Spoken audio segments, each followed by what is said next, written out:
Good afternoon আমার ছোট্ট বন্ধুরা, তোমরা সবাই ভালো আছো নিশ্চয়ই। আচ্ছা, তোমরা যখন রাস্তা দিয়ে এসেছো অনেক জিনিস দেখেছো না?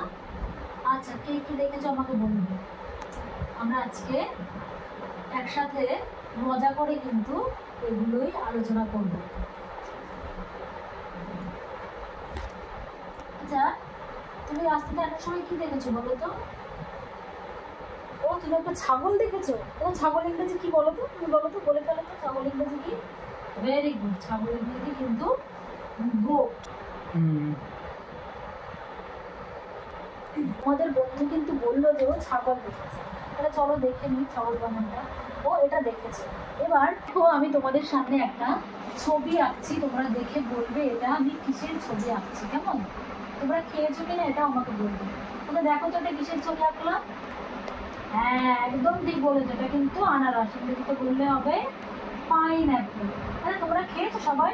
খেতে ভালো না? এটা একটা কিসের নাম বলো তো? ফলের নাম। Very good. আর এবার যদি আমি একটা ফুল আঁকি, কি ফুল তোমরা বলবে? দেখতে পাচ্ছ, বলো তো এটা কি ফুল? ঠিক বলেছো, কোথায় হয়? জলে। একদম ঠিক, এটা পদ্ম ফুল, এটাকে বলে ইংরেজিতে লোটাস।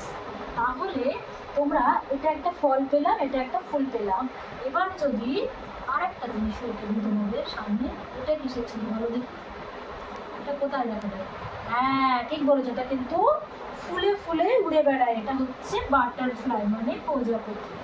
এবার ভালো করে দেখো, এগুলো সব এক একটা জিনিসের নাম। এমনকি যখন আমি তোমাদের ক্লাসে সবাইকে ডাকবো, কিভাবে ডাকবো? তোমাদের নাম ধরে ডাকবো নিশ্চয়ই। এবং আমাকে যখন তোমরা ডাকবে বা আমাকে যখন তোমরা বলতে চাইবে যে ওই ম্যাম, তাহলে ম্যামের নাম তো বলতে হবে। তাহলে সমস্ত জিনিসেরই কিন্তু একটা নির্দিষ্ট নাম থাকে, নামের দ্বারা আমরা তাদের চিনি বা জানি বা বুঝি, তাই তো? তাহলে দেখো তোমরা, এই যে সমস্ত জিনিস, এই বোর্ডটায় লিখছি, এটা একটা বোর্ড, এর একটা নাম হচ্ছে বোর্ড। এই যেটাতে লিখছি এটার নাম হচ্ছে পেন, তাই তো? এই সমস্ত জিনিসকে আমরা যে একটা শব্দের মাধ্যমে প্রকাশ করতে চাই, যে জিনিসগুলোর নাম বোঝায় যে শব্দগুলোর দ্বারা, তাদের আমরা নাউন।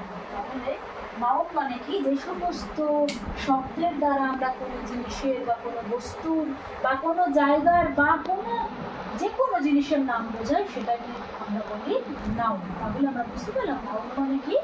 নাম বোঝাবে যে শব্দের দ্বারা, সেটাই হচ্ছে নাউন। তাহলে তোমরা একটা নাউনের দ্বারা একটা উদাহরণ দাও তো। এই ঘরে আছে এরকম। ভেরি গুড, ঠিক বলেছো, ফ্যান। এই ঘরে আছে ফ্যান, ফ্যান একটা নাউন। আর কি আছে বলো তো? খুব ভালো, টেবিল। আর কি আছে? হ্যাঁ, চক। একদম ঠিক বলেছো, চক। তাহলে আমরা আজকে নাম বোঝাই যেগুলো দ্বারা, সেগুলোকে বলে নাউন। তাহলে আমরা আজকে নাউন সম্পর্কে বুঝলাম। আজকে তাহলে আমাদের আজকে শিখলাম নাউন, নাউন সম্পর্কে। এছাড়াও আরো অনেক জানার আছে নাউন সম্পর্কে, যেটা আমরা আস্তে আস্তে জানবো। কেমন? তাহলে আজকে এটুকু।